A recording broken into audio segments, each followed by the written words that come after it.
Hello everyone, good morning, welcome back to my channel. আশা করি তোমরা সবাই খুব ভালো আছো, আমিও ভালো আছি। আজকে হচ্ছে বুধবার আর এখন বাজে সকাল 8টা। এখন থেকে তোমাদেরকে সাথে নিয়ে আজকের ব্লগটা শুরু করছি। কোথাও যাওয়ার আগেও যেমন ঘরের কাজ, রান্না বান্না, সংসারে যাবতীয় যা যা প্রয়োজনীয় জিনিসপত্র আছে ওদের হাতের কাছে গুছিয়ে রেখে দিয়ে যেতে লাগে, তেমনি বাড়িতে আসার পরেও চারিদিকটা আবার নতুন করে সব কিছু গোছাতে লাগে।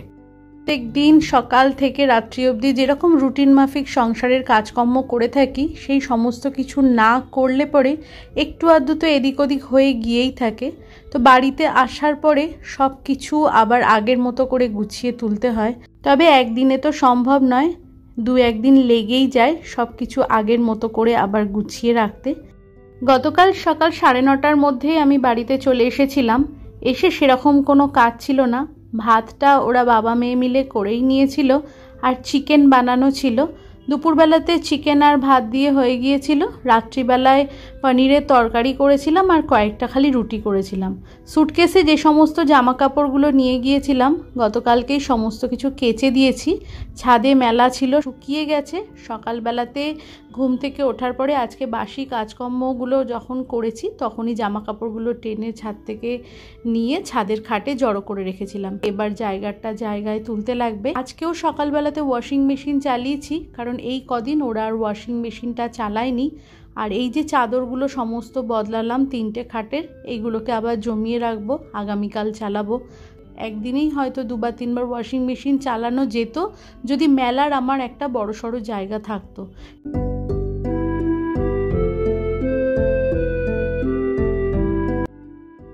আমাদেরকে তো আগেই আমি বলেছিলাম যে 5 তারিখ থেকে মামামের পরীক্ষা শুরু হচ্ছে। রান্নাঘরটাকে ভালো করে পরিষ্কার করে আটা মেখে ওকে রুটি করে দিলাম, আর গতকালকে যে পনিরের তরকারি ছিল সেটা দিয়েই ও খেয়ে চলে গেল কলেজে। জামা কাপড়গুলো জায়গায় না তুললে বিছানার পরে এরকমভাবে ছড়িয়ে রেখে দিয়ে অন্য কাজে হাত দিতে একদমই মন চাইছে না। এমনিতেই একটাই ঘর আমার, এই ঘরটা যদি একটুখানি টিপটপ করে গোছানো না থাকে নিজেরই কেমন যেন অস্বস্তি লাগে। সেই জন্য করলাম কি, আগে যেগুলো হ্যাঙ্গারে করে আলমারিতে ঝোলাবার সেগুলো ঝুলিয়ে দিলাম, যেগুলো আয়রনে যাবে সেগুলো আয়রনের ব্যাগে ভরে দিলাম, যে কটা ভাঁজ করে আলনায় রাখার সেটা আলনায় রেখে দিলাম। কিছু জামা কাপড় আছে দেখবে এখন কিন্তু ঘরে হালকা হালকা পাখা চালাতে লাগছে। একটা যে ঠান্ডার যে আমেজ ছিল সেটা কিন্তু অনেকটাই কেটে গেছে। সেই জন্য মোটা কাপড়ের জামা কাপড় আছে সেইগুলো ভাঁজ করে রেখে দিচ্ছি। আমার এই বেডরুমে তোমরা একটা ওয়ার্ড্রপ দেখতে পাও, তো এই দুটো ওয়ার্ড্রপের মধ্যে আমার, মেয়ের, বাবুর 3 জনের ভাগ ভাগ করে জামা কাপড় রাখা থাকে। তো ওপরে যে বক্সগুলো রয়েছে ওখানে শীতকালে করি কি, গরমের জামা কাপড়গুলো ওপরে তুলে রাখি, শীতের পোশাকগুলোকে নিচে নামাই। আবার যেই ঠান্ডার ভাবটা কমে যায় তখন আবার শীতের পরার পোশাকগুলোকে ওপরে বক্সে তুলে দিই। গরমের যে জামা কাপড়গুলো আগে তোলা ছিল সেগুলো নামাই, কারণ ছোট জায়গা, এক জায়গায় সব কিছু ধরানোর মতো ব্যবস্থা আমার নেই। সেই জন্য এইভাবেই জিনিসগুলোকে গুছিয়ে রেখে দিই, সময়ে সময়ে যেটা যখন প্রয়োজন তখন সেটা বের করে নিই।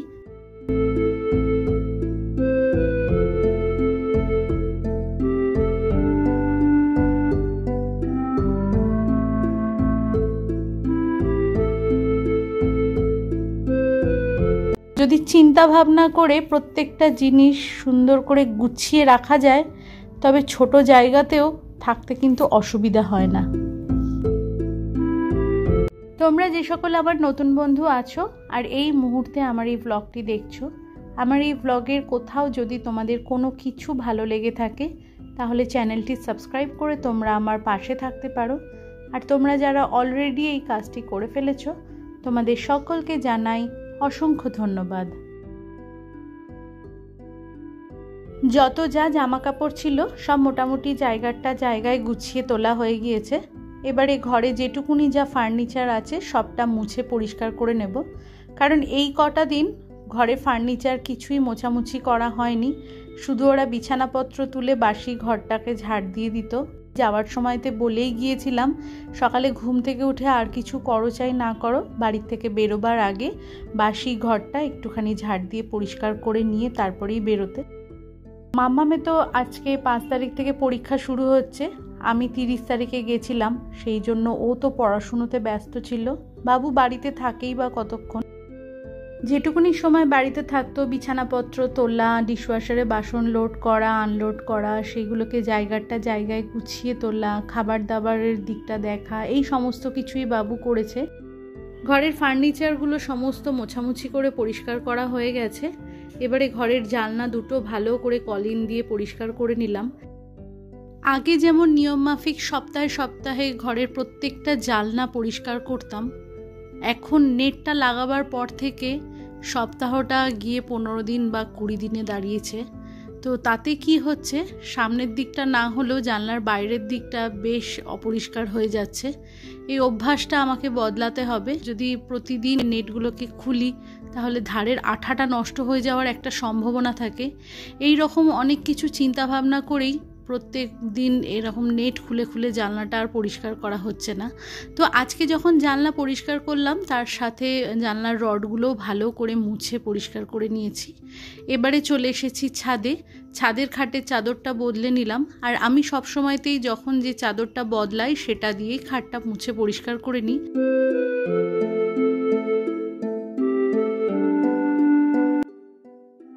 বাইরে থেকে গনগনে রোদ একদম ছাদের খাটের মধ্যে এসে পড়েছে।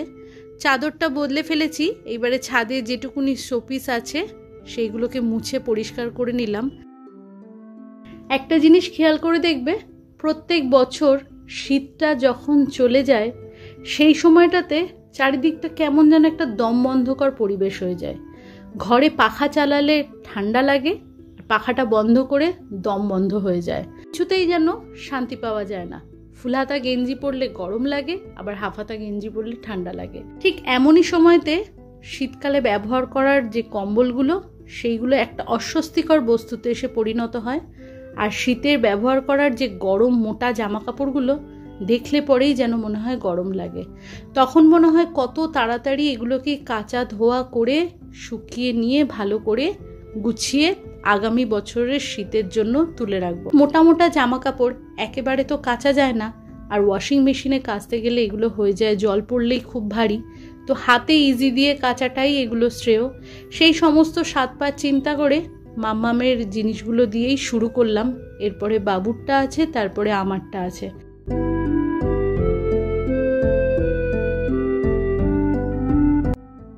চলে এসেছি রান্নাঘরে। এখন বেলা 11:15 মতো বাজে। সকালবেলাতে রুটি করেছিলাম, আটা মেখেছিলাম, সেই বড় বাটির চাকি বেলনি টুকটাক যেটুকুনি যা বাসন সিঙ্কে জমেছিল সেগুলোকে মেজে ঘষে পরিষ্কার করে নিচ্ছি। কারণ সিঙ্কে এরকমভাবে বাসন জমে থাকলে রান্নাঘরের কাজকর্ম করতে ভীষণই তো অসুবিধা হয়। তো টুকটাক বাসনগুলো হাতে মেজে নিলাম। আর সকালে জলখাবার খাওয়া হয়েছিল, সেই সমস্ত বাসনগুলো প্রতিদিনের মতো সিঙ্কের পাশে জমা রয়েছে। দুপুরে খাওয়া দাওয়ার পরে একেবারে ডিশওয়াশারে লোড করে দেব।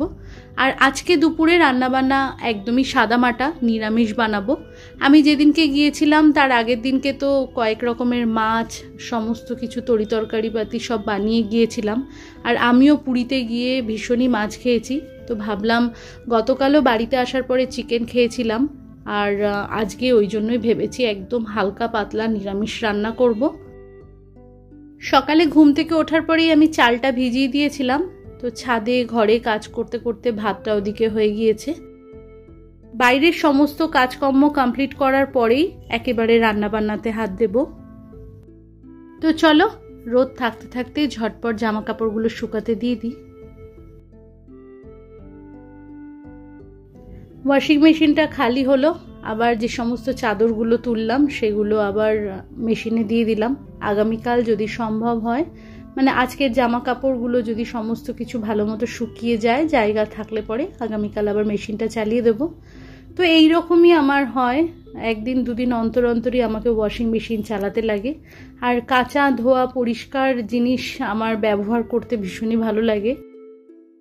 তো চলে এসেছি রান্নাঘরে। আজকে রান্নাবান্না বলতে পেঁয়াজ ফোড়ন দিয়ে মুসুরির ডাল হবে, পাঁপড় ভাজা, আলু পোস্ত, ব্যাস এটুকুনি।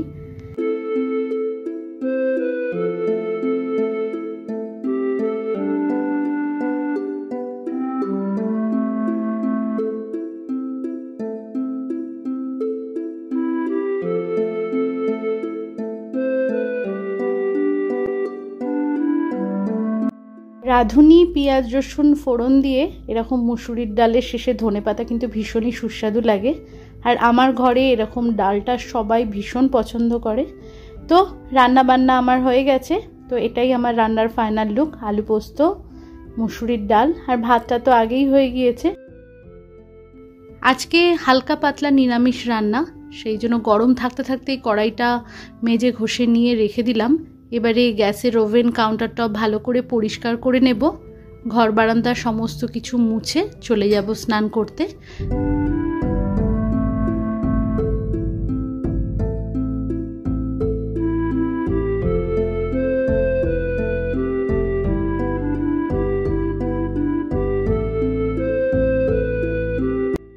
মামামের যে জ্যাকেট আর হুডিটা ভিজিয়েছিলাম সেটা ভালো করে বালতির মধ্যে একটুখানি চটকে নিয়ে ধোয়ার সময়তে আমার হাল বেহাল হয়ে গেছে।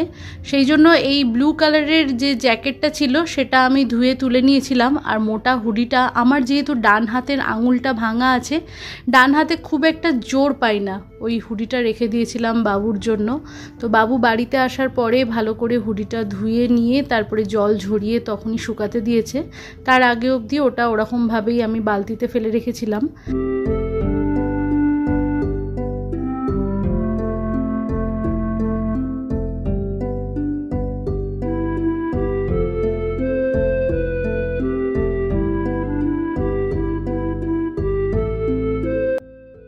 এই মুহূর্তে আমার ঘরের সমস্ত কাজ কমপ্লিট হয়ে গেছে, আমি চলে যাচ্ছি স্নানে। বাবু বাড়িতে আসার সময়তে পাকা টোপা কুল নিয়ে এসেছে। আমি বলেছিলাম এই সময়টাতে একটুখানি টক বা চাটনি খেতে খুব মন চাইছিল, তো পাকা কুলগুলোকে রেখে দিলাম। বেলা 1:30 মতো বাজে, আমাদের দুপুরের খাবারের সময় হয়ে গেছে। তো পাঁপড় ভেজে নিচ্ছি ডালের পাশে দেওয়ার জন্য, আর সাথে আছে আলু পোস্ত। তো বন্ধুরা, আজকের ব্লগটা আমি তাহলে এখানেই শেষ করছি। তোমরা ভালো থেকো, সুস্থ থেকো, দেখা হচ্ছে তোমাদের সাথে পরবর্তী কোনো ব্লগে। ততক্ষণের জন্য টাটা।